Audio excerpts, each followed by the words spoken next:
그 다음에 부활의 순서가 있습니다. 고린도전서 15장 21절에서 23절.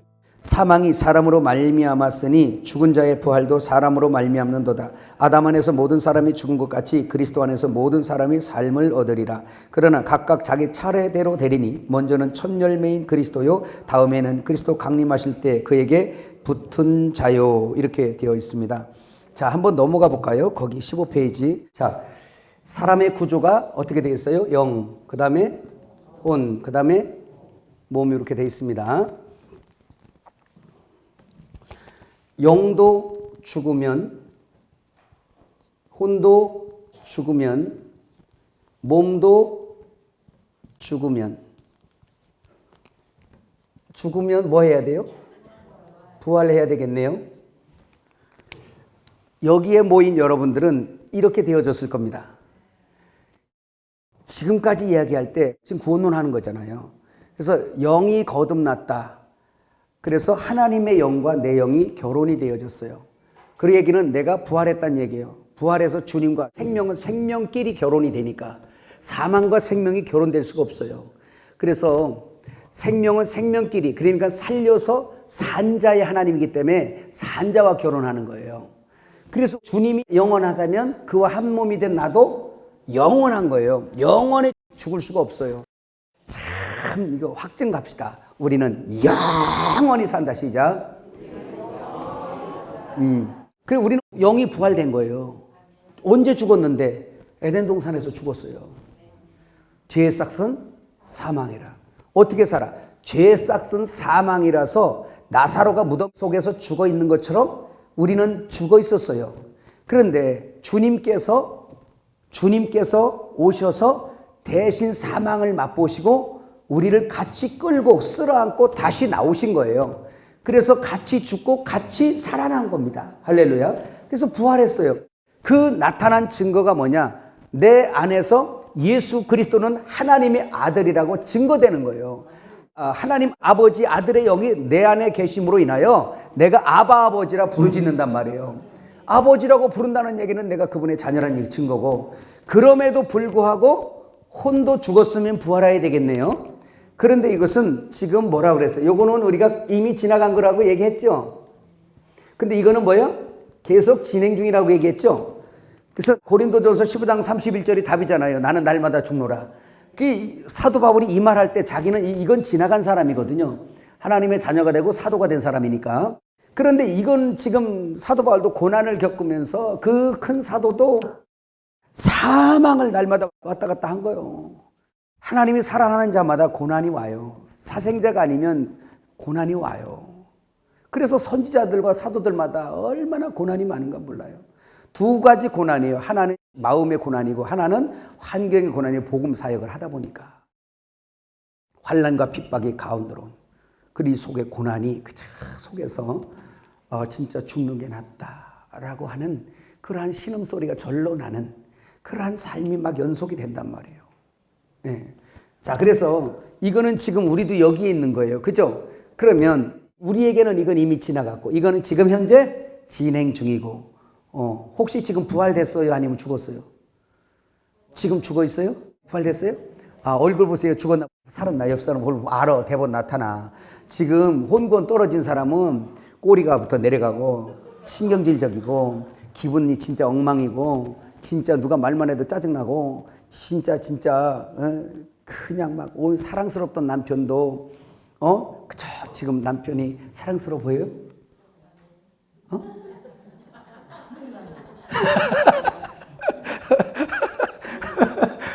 저렇게 솔직하면 천국이야. 그러면 혼이권이 살짝 좀 미끄러지려고 하는 거예요. 근데 이제 좋아. 그렇다고 쳐. 그렇다고 뭐 계속 그럴 사람은 아니니까. 그러면 지금 부부는 뭐 맨날 하루에도 10번씩 몇 번씩 왔다 갔다 하니까 뭐 그냥. 근데 그럴 때는 진짜 때로는 남편도 힘들고 때로는 남편 진짜 그냥 막 여러 가지 복잡하단 말이지. 막 그러니까 혼구원 떨어지면 복잡해져. 뭐 생각이 막 뒤죽박죽이야. 그래도 예수가 구원주 맞아요? 맞아? 예. 이게 난 내 남편 지금은 조금 힘들어요 그러잖아요. 덱만 그린 게 아니야. 이덱도 그려. 그죠? 우리 남자들 그렇잖아. 그지? 맞죠? 아이고, 솔직히 우리 남자들도 그렇잖아. 아내가 지금 마음에 안 좋아 보여? 그럼 우리도 그냥 안 좋아요. 여자들은요, 기분 안 좋으면요, 그래도 자기 잘 살 건 집밖에 없다고 막 그냥 집으로 쏙 들어가요. 그러면 나는 거기 들어가기 싫어버려. 그지? 그지? 그러면 저쪽 가고 싶어. 어디 딴 집. 진짜 산으로 갈까, 어디로 갈까, 그냥. 혼권 떨어진 거예요, 지금. 그러면 이제 우리가 회복하죠. 그러면 혼골이 딱 떨어지면 그것도 또 유익해요. 왜? 밤이 왔거든요. 자고 깨는 사이에 크는 거니까 누구나 밤이 옵니다. 딱 떨어지게 되면 밤이 오잖아요. 그래도 줄을 보이는 못해요. 그때 그 괴로움, 무스타고 손 찍어면서 때릴 것도 아니에요. 근데 마음이 괴로워. 화합하지 못한 마음이 너무 괴로워. 용서하지 못한 마음이 너무 괴로워. 이대로 살기도 너무 괴로워. 너무 괴로워. 그 괴롭다 못 견디면요, 결국은 주님 앞에 가는 거예요. 괴로워서. 그래서 주님 앞에 또 회개하게 돼. 그러면 조금 전까지만 해도요, 진짜 밥에다가 진짜 구더기를 퍼놓고 싶었던 내 마음이, 아이고, 난 자기랑 결혼한 게 너무 행복하고 다행이야. 진짜 하나님은 진짜 실수가 없으신 분이셔. 이렇게 나온다니까. 그때는 이제 혼이 구원 받은 게요. 사랑으로 변했어. 그 이제 모든 사람이 사랑스러워져. 그리고 모든 범사에 감사해져. 혼권 떨어져 보세요. 진짜 우리 집 구석은 왜 이렇게 모질한 것만 있어. 그냥 둘러보니까 다 중고야, 그냥. 진짜. 그래서 막 이래, 그냥. 다 버려버렸으면 좋겠어. 그냥 일사점 센터 불러가지고 엿장수 불러서 그냥. 진짜 왜 우리 집 꼬라지마다 그냥 광해금, 안방에서 전부 다 그래. TV도 바꿔버리고. 이게 이제 혼권 떨어진 여자들의 발광이에요. 아니, 바꾸진 않았는데 그럴 마음 있을 데 없어 있어. 우리 집 사람도 혼권 떨어져 보세요. 힘없어서 연약하다고 이래던 여자가요, 그 무거운 TV를 밀고 저쪽 갖다 놓고 이쪽 갖다 놓고 어느 날은 갔다 오니까 농짝이 이짝에서 저쪽 가 있어. 이야, 여자들요, 이거 혼권 떨어지면 힘이 저절로 나나 봐요. 거라사광인 저리 가라요.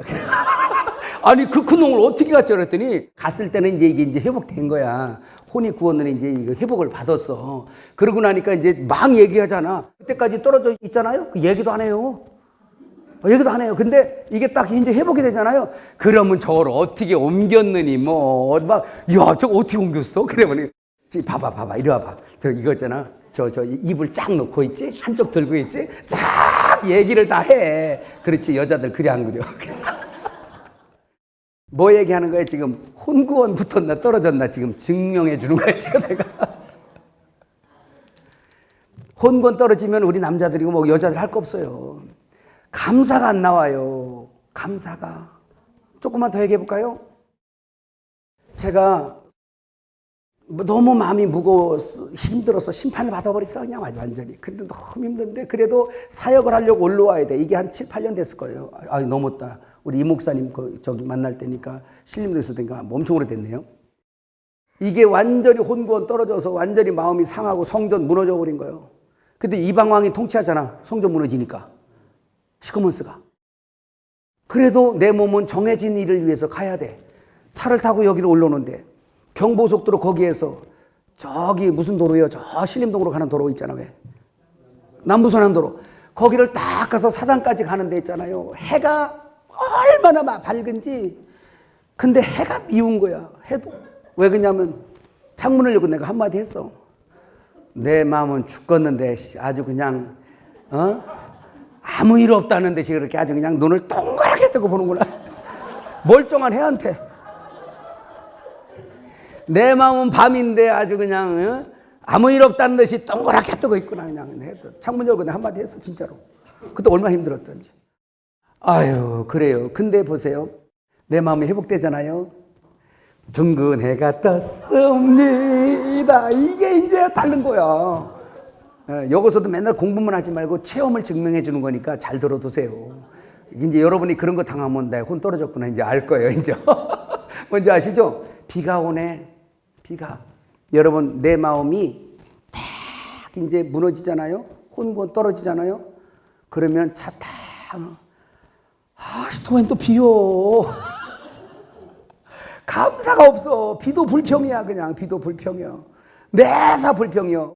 마누라가 뭐 평소 하는 얘기인데도 짜증스럽게 들리고 밥상도 다른 때보다 반찬이 하나 더 있어도 반찬이 이게 뭔 모양인가 싶고 막 그려.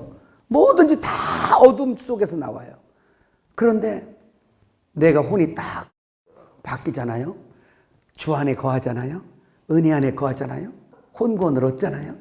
그러면요, 비가 오잖아요. 비에 맞고 춤추고 싶어요. 에? 비도 알아, 날씨도 알아 해가면서 또 은혜의 생수의 비가 오는데, 그래서 내 기분 따라 어제나 오늘이랑 똑같은 비가 안 내리는데 내 기분 따라 내가 음부에 갔다 낙원에 있다 그러는 거예요. 그 내가 낙원에 있으면 이야, 비가 진짜 맞고 싶고 진짜 야 이게 생수의 단비다 막 이렇게 하는데, 혼 떨어져 보세요. 웬 지랄 같은 비가 와. 죄송해요. 웬 비야 진짜. 날씨가 맨날 언제나 했더 막 그렇게 짜증나. 그럼 누구 탓이요? 비 온 거 탓이요? 내 탓이요? 이거를 그대로 사람 관계로 옮겨보세요. 사람 관계로. 내가 혼이 떨어지면, 내가 이제 밤이 오면 그냥 다 미운 거야. 짜증나고. 좋은 사람이 한 사람도 안 보여요. 환경도 마음에 안 들고요. 성도들, 내가 은혜가 딱 회복되고요. 여기 진짜 성전이 딱 수축이 돼서 주님이 통치 딱 하고 진리의 성원이 딱 되면요. 주일날도요, 다 시간 되게 안 가네. 빨리 올라가서 그냥 막 전하고 싶은데 왜 이렇게 시간이 안 가는겨. 참 진짜. 그리고서 다 기대를 해. 여기 강대상에 앉아있는 시간이 너무 길어. 막 그냥. 그리고 성도들 왜 빨리빨리 안 와? 시간에 빨리빨리 오지. 너무 기대가 되고 신나고 막 그래요. 딱 어둠이 딱 저녁이 돼 보세요. 그러면요, 주일날이 너무 부담스럽고요. 이 주일날은 왜 만들어놔가지고 내가 왜 목사 돼서 설교를 내가 해야 되고. 근데 어느 날은 그랬어요. 당신이 설교 좀 하면 안 돼 오늘? 그랬더니 미쳤나 봐 이 양반. 그래서 어쩔 수 없이 목사는 기분이 어떻든 저떻든 발걸음은 어디로 가? 김유신 장군 말처럼 습관조차 강대상으로 가야 돼. 근데 이렇게 다 기도하다가 돌아보면 왜 인간들이 이렇게 하나씩 기어 들어오는 거야. 이게 지금 나 줄 것도 없는데. 이게 막 그렇게 되는 거예요. 그러면서 그 설교 시간이 너무 지옥 같다 힘들어. 그럼 우리 가장 빨리 하는 사람은 마누라잖아요. 저기서도 탁 보고 어떤 날은 막 기도를 해요. 하나님 우리 목사님 회복되게 해주세요.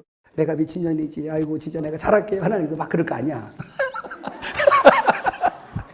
그럴 거 아니야. 근데 세게 걸려보세요. 아주 컴컴한 밤이 와버리면요.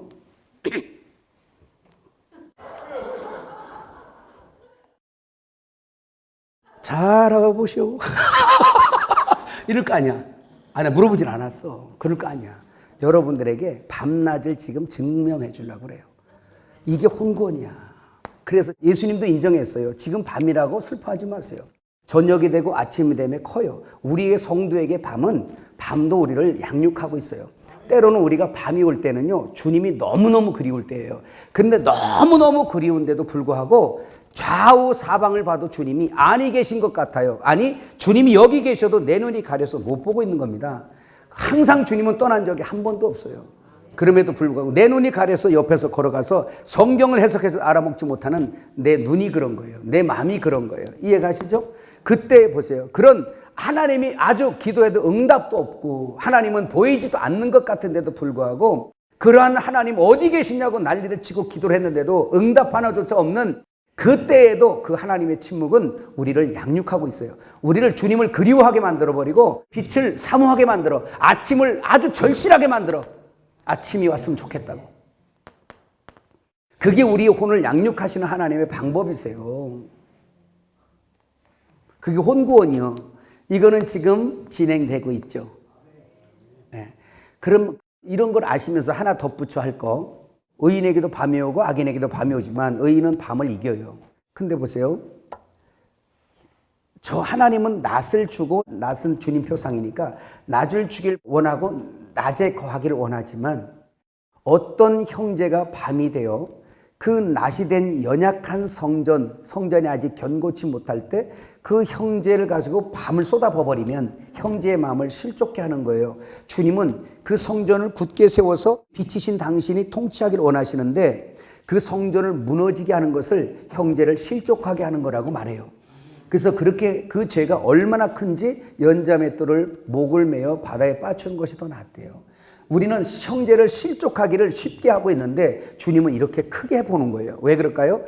주님이 하시는 일이 우리 안에 성전 건축하고 거기에서 빛이신 당신이 보좌에 앉아 통치하셔서 우리에게 행복하고 평안한 나라로 여기를 통치하기를 원하시는 것이 하나님의 목적이고 하나님의 일이거든요.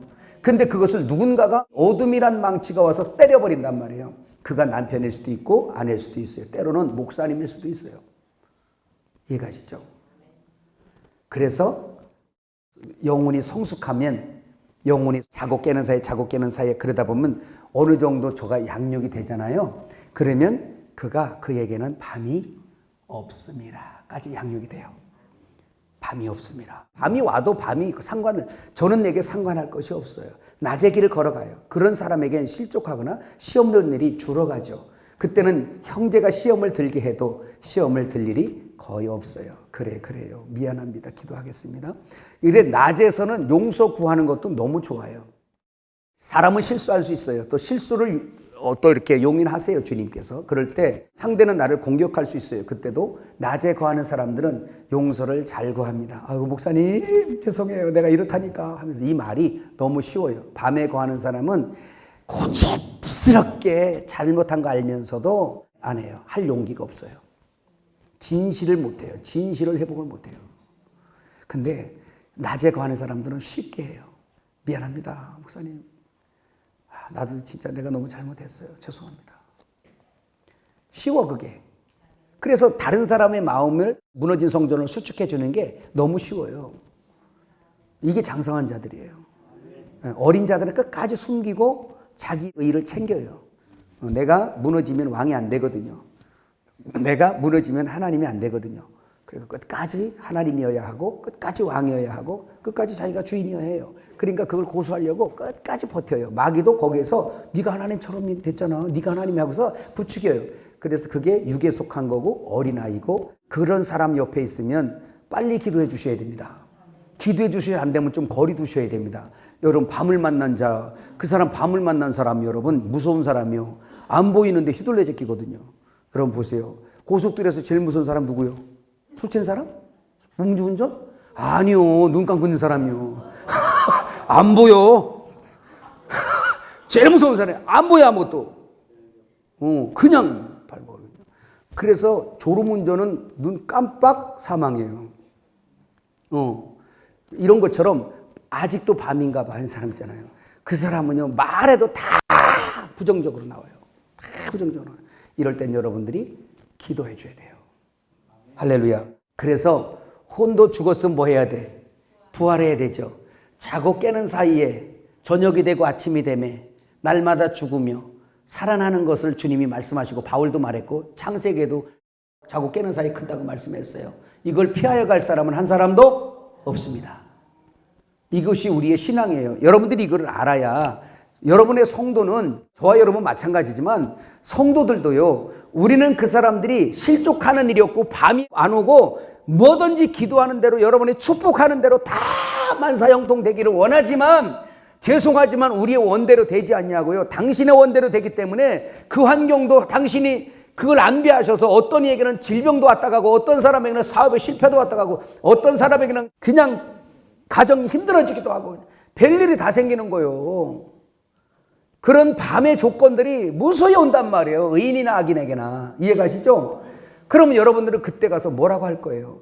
이 혼외곤에 대해서 얘기하면 위로가 되는 거예요. 욥처럼.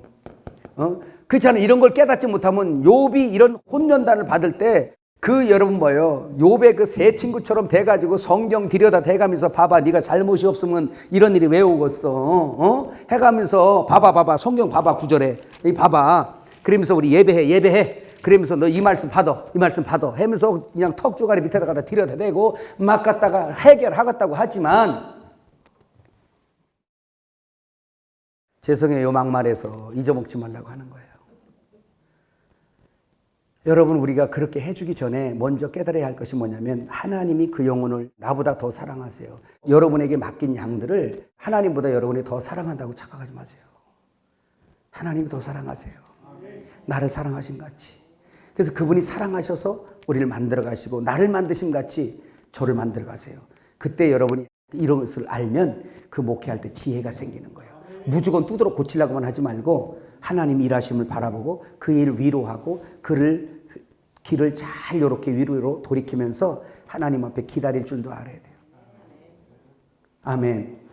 네. 이런 걸 알려주면 이 사람이 이걸 가르쳐 주잖아요. 그러면 이런 걸 당하는 성도들도 어떻게 해요? 자기가 주님하고의 관계를 회복하려고요. 몸부림치고요.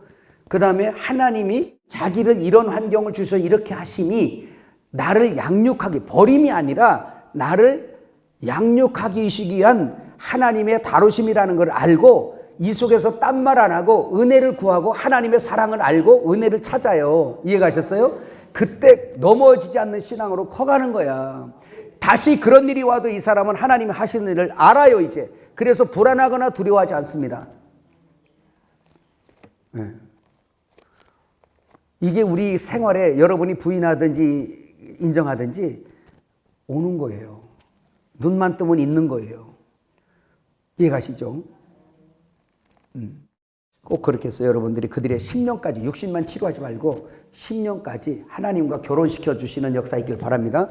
그럼 몸도 한번 죽으면 어떻게 할까? 부활해야 되겠네요. 그죠? 이거는 아직 우리에게는 미래적인 일입니다. 이것도 두 가지겠죠? 자, 하나는 개인 부활이에요.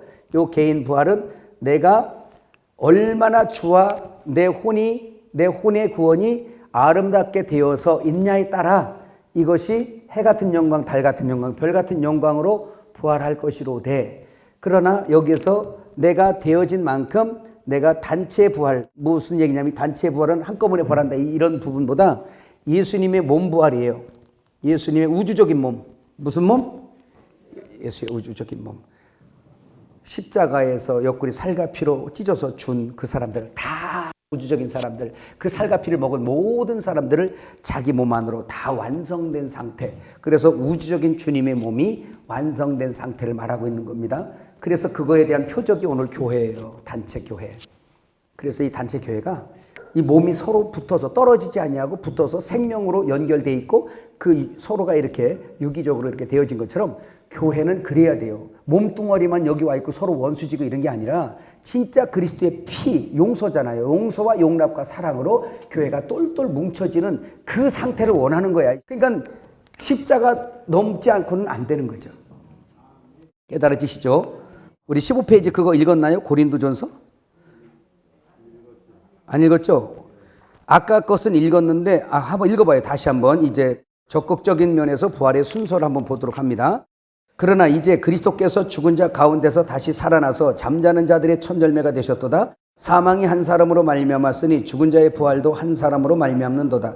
아담 안에서 모든 사람이 죽은 것 같이 그리스도 안에서 모든 사람이 삶을 얻으리라. 그러나 각각 자기 차례대로 되리니 먼저는 뭐요? 첫 열매인 그리스도요. 다음에는 그가 강림하실 때에 그리스도에게 속한 자요. 그 후에는 마지막이니 그가 모든 통치와 모든 권세와 능력을 멸하시고 나라를 아버지 하나님께 바칠 때라. 그가 모든 원수를 그 발 아래 둘 때까지 반드시 왕노릇 하시리니 맨 나중에 멸망받을 원수는 사망이니라. 아멘. 자, 여기에서 보니까 부활의 순서가 이제 나오네요. 영혼 몸의 부활의 순서를 공부했어요. 그러면 이제 이 시기적으로 시대적인 부활을 한번 보겠습니다. 자, 고린도전서 3장 15절에서 지금 여기 26절까지 보니까 첫 번째 부활이 있는데 초림 예수님 오셔서 죽으시고 부활하실 때에 그 부활하신 주님이 하나님 아버지에게 바쳐지시죠. 은밀하게. 요한복음 20장에 나오죠. 그래서 마리아가 만질 때 못 만지겠어요. 내가 아직 하나님 아버지께 올라가지 아니했다. 나의 하나님, 너희 하나님, 너희 아버지, 나의 아버지한테 못 올라갔다. 그러니까 네가 가서 내 형제들한테 가서 알려라. 그리고 갔다 오셨어요. 그리고 나서 제자들에게 나타나셨어요. 도마에게도 나타나서 옆구리 손 넣어봐라 했어요. 왜? 자, 못 만지게 한 것 첫 열매이기 때문에 그래요. 레위기 23장 얘기했죠. 레위기 23장은 7대 절기가 나오는 곳이에요. 절기는 다 추수에 관한 문제입니다. 하나님의 농사를 말씀하고 있어요. 그때 처음 익은 그 첫 곡식, 첫 열매는 생이삭이든지 볶은 곡식이든지 먹어서는 안 돼요. 그것을 집으로 가져가도 안 되고 들의 곡식 창고에 둬도 안 돼요. 하나님의 성전으로 가져가야 돼요. 그래서 예수님은 부활하신 다음에 그 첫 곡식, 첫 열매로 하나님 아버지에게 바쳐지는 거예요. 이해가시죠? 근데 부활은 예수님보다 앞설 사람은 한 사람도 없죠. 예수님이 부활하신 다음에 그 예루살렘 그곳에서 무덤들이 열리고 거기에서 수많은 사람들이 부활함을 입어서 예루살렘 성전에서 돌아다녔어요. 그건 분명히 신약 사람은 아닐 것이고 구약 사람일 거죠. 아무래도 구약에 이긴 자들일 것입니다. 네. 그 사람들이 돌무덤을 열고 부활했다가 다시 돌무덤으로 들어가진 않았을 것이고 한번 부활했으니, 그래서 여러분 그 레위기 23장 초실절 규례에 보면 그가 한 이삭이 아니라 한 곡식단이에요. 그래서 오늘 여기도 원문에 보게 되면 고린도전서 15장 그 20절 26절 거기에 보면 그 첫 열매인 그리스도요라고 우리 성경에 그렇게 번역이 되어 있는데 이게 그렇게 안 돼 있고요. 첫 열매 드린 그리스도요 이렇게 나와요.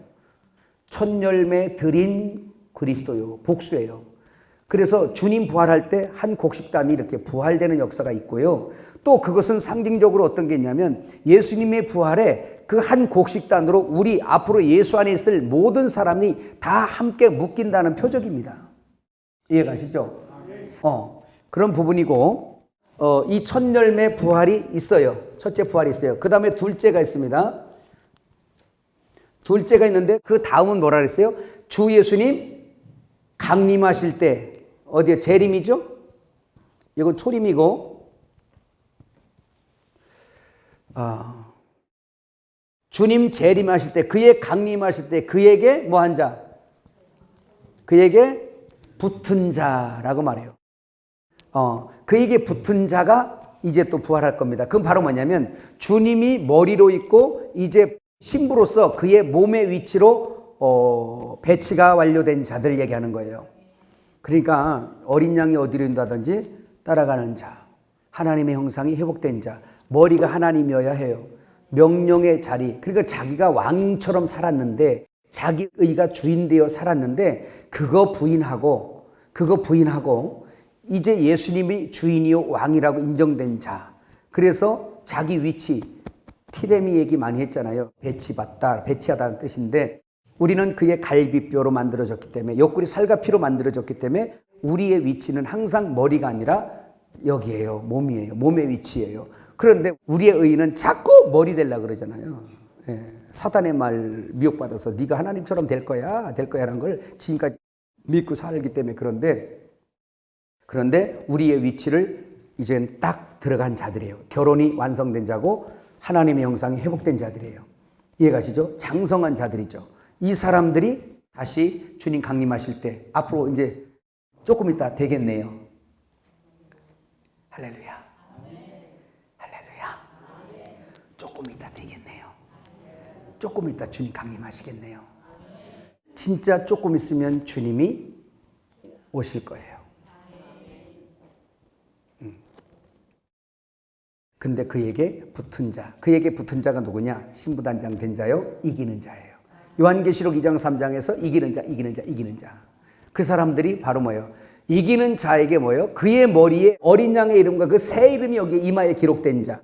이마에 666 새겨진 자 말고 여기에 이름이 새겨졌다는 얘기는 소속의 문제일 뿐만 아니라 머리가 누구냐는 거예요. 666이 짐승의 표라면 그 사람은 머리가 지금 짐승이니까 그는 하나님의 형상이 아니고 짐승의 형상인 거예요. 근데 계시록 그 7교회 중에 나오잖아. 400개 나오던가요? 어디 나오죠? 이마에 왜 그 하나님과 어린 양의 이름이 여기, 새 이름이 여기 기록돼주고 그러잖아. 뭐가? 이마에, 머리에.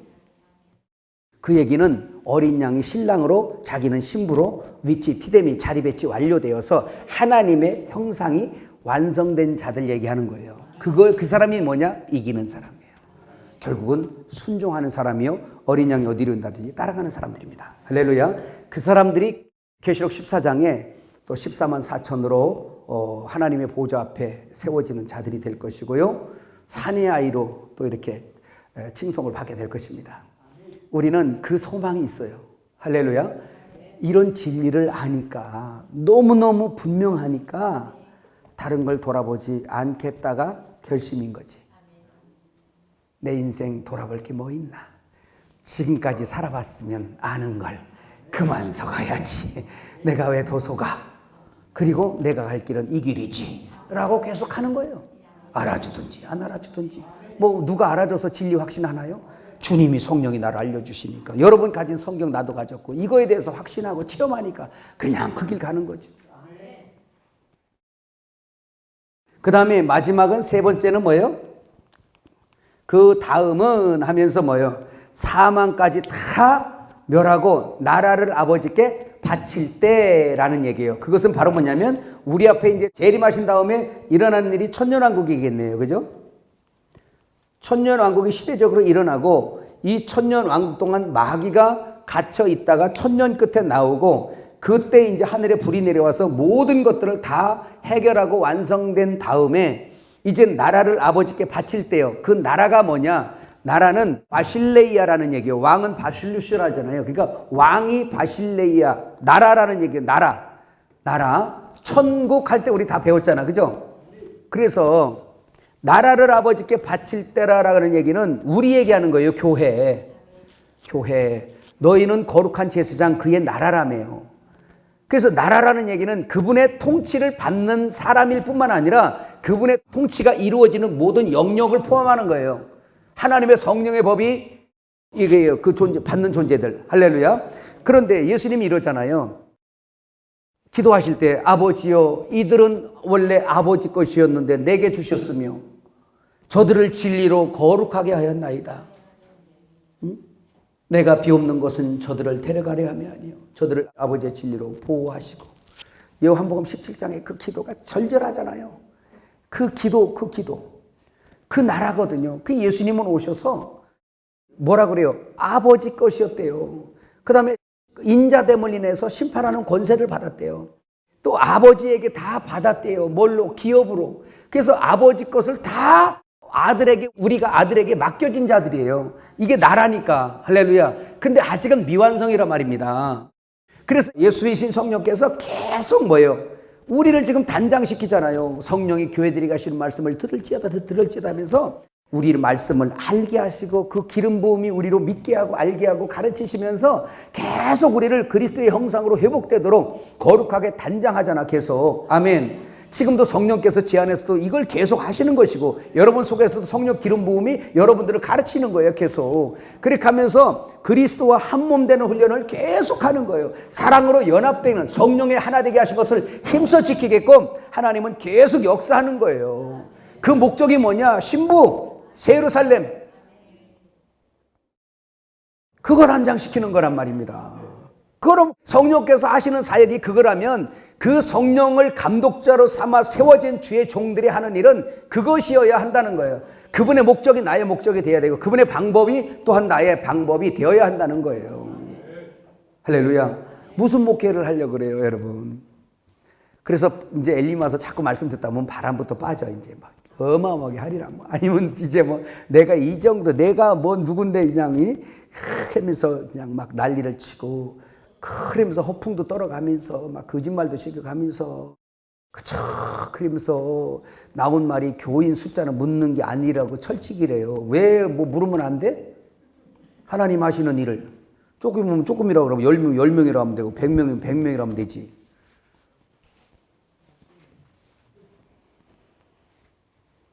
교회가 부자인가 봐요. 아유, 그럼 항상 부자죠. 돈을 내가 갖고 있지 않아서 그렇지. 재정부가 따로 저 위에 계셔갖고. 범사의 주를 신하면 그렇게 행복해지는 거예요. 하나님이 하시는 일, 하나님이 하는 목회. 그래서 사람을 외모로 판단하지 아니하고 규모로 판단하지 아니하고 기준 잣대가 금갈대가 되는 거예요. 여러분 엘림 와서 배울 생각 그런 것부터 하세요. 그거 아니면 여기 오니까 별것도 없네. 뭐 다 둘러보니까 글쎄 뭐 제대로 해는 사람 모양새도 없는 것 같고 어쩌고저쩌고 이런 거나 보고 다니는 인생은 아직 저기 두루 다니다 와야 돼. 너 어디 갔다 왔느냐? 두루 다니다 왔나이다. 누구 멘트인지는 모르겠어요. 두루 다니고 보면서 자기 현재 서 있는 꼬라지를 봐야 돼요. 그래서 자기는 하나님의 은혜가 필요한 자라는 걸 발견해야 돼요. 누구를 말하기 전에 하나님 앞에서 나는 은혜가 필요한 존재라는 걸 알고 하나님 없이는 못 사는 존재인 거 알고 내 위치가 내가 스스로 주장하는 위치가 아니라 그분 보좌 앞에서 항상 꿇어 하명을 기다리는 그러한 위치가 나라는 걸 알아야 돼. 그때 비로소 정신 차리고 이제 그때부터 철들어가지고 자기 자리 알아. 그때 제자리 안다니까. 그러니까요, 우리 자신이 이제 기준이 달라지잖아요. 다 축복하고 다 좋다 이거예요. 그런데 어찌 자랑하고 교만하고 남 무시하고 하는 거 보면 그가 10만 명을 하든 100만 명을 하든 가만히 보면 불쌍한 거예요. 왜? 금갈대 기준이 다르니까. 저는 하나님의 행하신 일까지 도적질하고 있구나. 저 하나님의 영광까지도 도적질하고 있구나. 그게 보이죠. 뻔히 보이죠. 기준이 달라져. 여러분들이 잣대를 가졌기 때문에 그래요. 왜? 무슨 잣대? 금갈대. 하늘의 새 예루살렘에 재어지는 금갈대를 여러분이 가졌거든요. 그래서 금갈대를 가진 사람들은 참 진짜 주와 함께 길 가는 것이 어찌 그렇게 신나는지. 이거 너무 신나는 얘기입니다. 레위기도 그거 한번 읽어볼까요? 한번 읽어보세요. 레위기 13장 10절에서 14절 한번 읽어봐요. 이스라엘 자손에게 고하여 이르라. 너희는 내가 너희에게 주는 땅에 들어가서 너희의 곡물을 거둘 때에 너희의 곡물의 첫 이삭 한 단을 제사장 애로 가져갈 것이요 제사장은 너희를 위하여 그 단을 여호와 앞에 연납되도록 흔들되 안식일 이튿날에 흔들 것이며 너희는 너희 하나님께 예물을 가져오는 그날까지 떡이든지 볶은 곡식이든지 생이삭이든지 먹지 말지니 이는 너희가 그 거하는 각 처에서 대대로 지킬 영원한 규례니라. 이렇게 말씀했습니다. 그 16페이지에 있는 것은 지금까지 설명한 내용이고요. 자, 계시록 20장 11절 15절도 여러분에게 설명을 했고요. 한번 넘어가 봅시다. 17페이지 소극적인 면에서의 부활의 순서라고 여기 나오죠. 여러분 보세요. 지금까지는 또 크게 세 단원으로 부활을 설명했어요. 첫째는 예수님 초림 때, 둘째는 그의 강림하실 때 그에게 붙은 자, 셋째는 천년왕국 끝에 사망을 다 멸하고 나라를 아버지께 바칠 때, 그 아버지께 바칠 때란 얘기 아까 설명하다 말았네요. 우리가 다 아버지 소유였는데 아들에게 기업을 물려준 거예요. 그래서 지금 우리는 예수님의 기업이에요. 할렐루야. 그래서 우리는 예수님의 기업인데 아직은 미완성입니다. 시대적으로도 미완성이지만 우리 성장도 미완성이에요. 그런데 예수님께서 그것을 나라를 완성하세요. 나라를 다 창세 전에 계획한 그 목적대로 다 완성하세요. 완성하신 다음에 그 나라를 어디다가 원주인인 하나님 아버지 앞에 바쳐요. 그리스도의 희년입니다. 원주인에게 바치는 거예요. 이것이 되어지는 그때에 마지막 부활들이 막 일어나는데 그 부활에는 천년왕국에서 밀려난 자들도 살아나오고 그 다음에 불신자들 있잖아요. 죽은 자, 음부도 죽은 자들을 다 가둬놨잖아 지금. 그들까지 사망의 부활로 다 부활시켜가지고 행한 행위대로 다 심판해가지고 불못에 다 집어넣고 이제 다 정리하고 끝내는 거예요. 철거업자가 와요 그때. 철거업자가 와요. 예. 이것이 우리 앞에 부활입니다. 소극적인 부활은 또 이제 적은 부분인데 데살로니가전서 4장 16절에서 17절 한번 읽어봅시다. 주께서 호령과 천사장의 소리와 하나님의 나팔로 친히 하늘로 쫓아 강림하시리니 그리스도 안에서 죽은 자들이 먼저 일어나고 그 후에 우리 살아남은 자도 저희와 함께 구름 속으로 끌어올려 공중에서 주를 영접하게 하시리니 그리하여 우리가 항상 주와 함께 있으리라. 이렇게 말씀하고 있습니다. 이것이 바로 주님 강림하실 때 그에게 붙은 자들의 이제 부활이고 또 들림이고 이런 것입니다.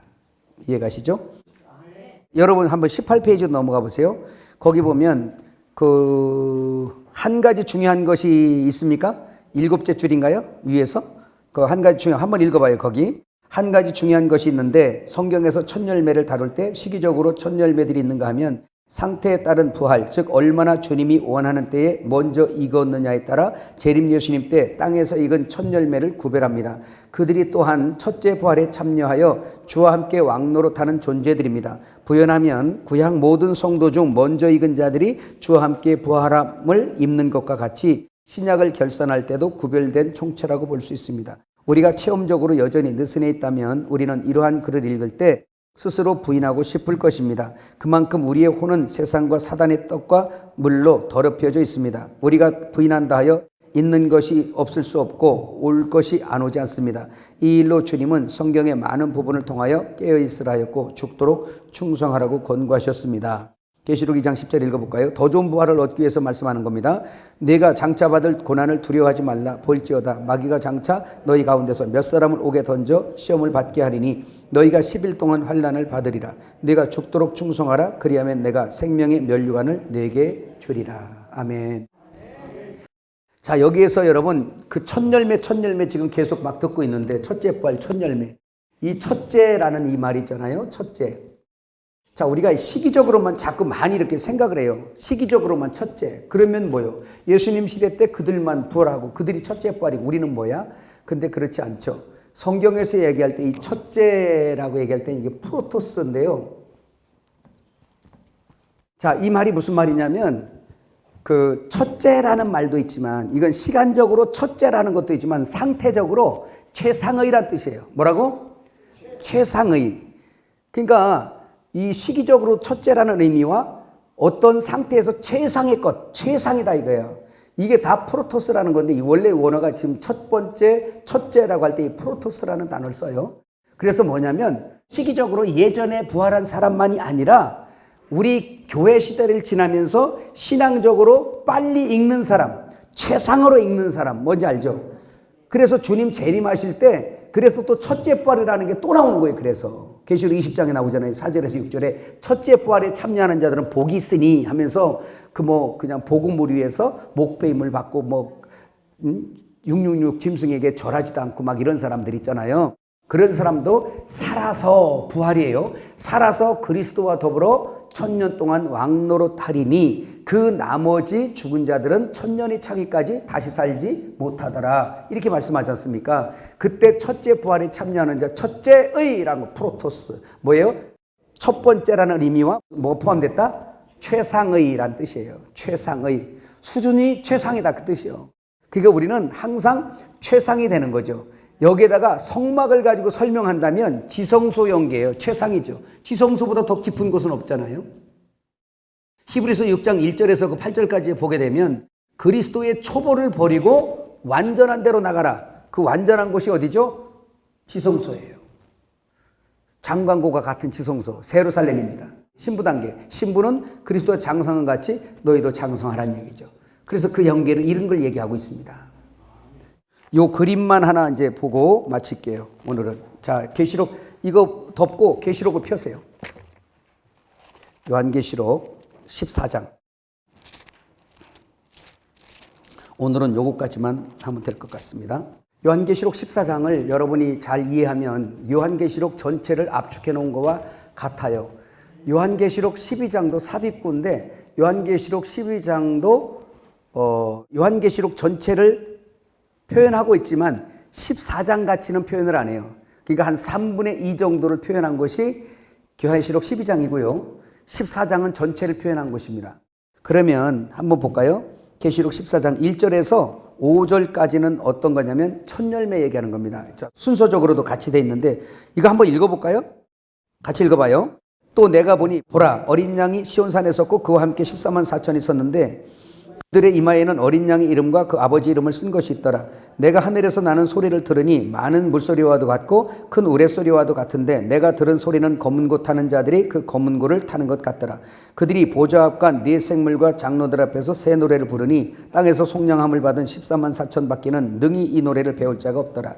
이 사람들은 여자와 더불어 더럽히지 아니하고 순결한 자라. 어린 양이 어디를 인도하든지 따라가는 자며 사람 가운데서 속량함을 받아 처음 익은 열매로 하나님과 어린 양에게 속한 자들이니 그 입에 거짓말이 없고 흠이 없는 자들이더라. 이걸 왜 말씀하냐면 지금 소극적인 부활의 순서 얘기하잖아요. 단순하게 그냥 우린 다 부활받아 무천년주의 얘기하다 보면 이 모든 걸 상징적으로 풀다 보면 전부 다 부활 한꺼번에 다 되고 예수 믿으면 한꺼번에 다 그냥 이래. 성경 그렇게 안 돼 있어요. 그렇다면 여러분 그림자를 갖고 확인해 봐야 돼요. 이 세상에 응애하고 태어났는데 어떻게 살든 저떻게 살든 똑같이 다 잘 삽니까? 아니잖아요. 그래서 믿음의 경주를 하는 경주, 법대로 경계한 자가 있고 불법으로 경계한 자가 있고 그런 겁니다. 이해가시죠? 이런 거에 대해서 공의의 하나님이시고 공평하신 하나님이 대우를 그렇게는 안 하시죠. 심은 대로 거두고 행한 대로 갚으시죠. 이해가시죠? 그래서 이 부활도 소극적인 부활 순서도 따로 있어요. 환난 때도 주님이 오시면은 아까는 이제 뭉뚱그려 준 거예요. 주님이 오실 때 그에게 붙은 자 부활한다 이렇게 했지만 소극적으로 세부적으로 지금 들어가 보니까 그 안에서도 또 나눠지네. 이해가십니까? 그래서 14장 1절에서 5절까지는 첫 열매, 뭐라고요? 처음 열매가 있습니다. 물론 여기는 14만 4천이니까 온전하게 된 자, 장관구가 같을 만큼 이제 완성된 자들을 표현한 것이 14만 4천이에요. 왜? 신구약에 이기는 자들, 신약 12사도, 구약 12지파. 그래서 12 곱하기 12는 144급이 가득 참의 숫자 1000, 14만 4천이에요. 곱하기 하니까. 이해가시죠? 그러니까 신구약에 이긴 완전하게 된 지성소의 영계에 이른 장관고가 같은 14만 4천 바로 그 얘기입니다. 이해가셨죠? 혹시 지금 이해가 가시죠? 이해가 가시죠? 예, 그냥 이해가 잘 안 가시는 분은 이한 멘트로다 한번 해봅시다. 웃자든지 이기고 봅시다. 그러면 됩니다. 그 다음에 보세요. 6절부터 13절까지는 이기지 못한 첫 열매로 들림받지 못한 자들이 이 땅에는 어떤 일이 벌어지냐. 첫 열매가 들림받고 나면 이 땅에는 666 짐승의 시대가 와서 1260일 동안, 다시 말하면 42달, 또 한때 두때 반때, 후 3년 반입니다. 이때에 적그리스도에게 권세가 넘어가서 완전히 42달 동안 성도의 권세가 다 깨지기까지 공격해요. 이거는 초림 예수님 때도 일어났죠. 유대인들이 하나님 앞에, 이스라엘이 하나님 앞에 복받아야 되잖아요. 근데 예수님을 믿지 아니하고 어린 양을 따르지 않으니까 주님께서 하나님의 군대, 뭐요? 로마 군대 이용해가지고 이스라엘 예루살렘 성을 박살내버렸어요. 공격해서. 이 사건이 재림 때 동일하게 일어나는데, 동일하게 일어나는 사건이 뭐냐? 오늘 교회 시대를 지나면서 참 어린 양이신 주님을 따르지 못하고 자꾸 바벨 성주인 마귀를 따르고 자기의 의를 추구하고 세상으로 가는 이 사람들 있잖아요. 사내 아이로 성숙하지 못하고 첫 열매로 익어되지 못한 자들, 때가 됐는데도 익질 않는 거야. 먹어야지 익는데 먹지도 않고 엉뚱한 거 먹고 이래버리니까 안 익어요. 그러니까 그 사람들은 땅에 남아서 그에게 붙여지는 거예요. 마지막 때 적그리스도 군대가 이 세상을 장악할 때 거기 남아져서 그에게 붙여버려요. 이것이 요한계시록 12장하고 똑같이 나오는데 요한계시록 12장 1절에서 5절까지는 사내아이가 올라가는 게 나와요. 그러니까 12장에서 사내아이는 14장에서 첫 열매와 이렇게 같은 부류겠지, 그치? 이해가시죠? 수준이. 근데 딱 올라가고 나니까 이 땅에는 어떻게? 짐승의 판이 벌어지니까 그때 올라가지 못한 사내아이를 낳은 여자가 광야로 나가죠. 그래서 광야로 나가는 그 여자, 사내아이가 아직 못된 그 여자가 광야로 나가는 목적이 있어요. 목적이 뭐예요? 양육받기 위해 가는 거예요. 그 얘기 뭐예요? 아직 사내아이까지 양육이 안 되고 그리스도의 장성한 분량으로 이르지 못했기 때문에 그 사람들에게 양육이 필요한데 그 양육의 환경은 엄청난 고난입니다. 불시험이에요. 그래서 계시록 14장에 보면 이제 6절부터 13절까지가 그 내용이에요. 그러면 이제 그 후 3년 반 환란이 끝날 때쯤에 이제 어느 정도 곡식이 또 익어. 14절부터 한번 16절까지 읽어봐요. 시작. 또 내가 보니 흰 구름이 있고 구름 위에 인자와 같은 이가 앉으셨는데 그 머리에는 금면류관이 있고 그 손에는 예리한 낫을 가졌더라. 또 다른 천사가 성전으로부터 나와서 구름 위에 앉은 이를 향하여 큰 음성으로 외쳐 이르되 당신의 낫을 휘둘러 거두소서. 땅의 곡식이 다 익어 거둘 때가 이르렀음이니이다 하니 구름 위에 앉은 이씨가 낫을 땅에 휘두르매 땅의 곡식이 거두어지니라 그랬어요. 이건 바로 뭐냐? 후 3년 반 끝날 때 이제는 42달 1260일 한때 두때 반때가 마무리되어진 끝에 그때 환란을 통과하며 익은 곡식이 있어요. 이 곡식이에요. 이게 지금 곡식은 하나님의 이 농사의 결과물입니다. 이해가시죠? 이때 이제 뒤늦게 올라오는 자들이 있어요. 여기라도 가야지 되는데 어찌할꼬 어찌할꼬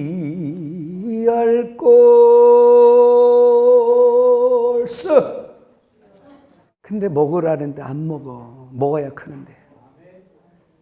엉뚱한 애굽의 시올에 물이나 퍼마시려고 돌아다니고 그러면 안 돼요. 그래서 이때 익은 곡식들이 추수된 다음에 17절부터 20절은 바로 뭐냐? 이게 마지막 7 대접의 사건이 여기서 벌어지는 건데요. 17절부터 읽어볼까요?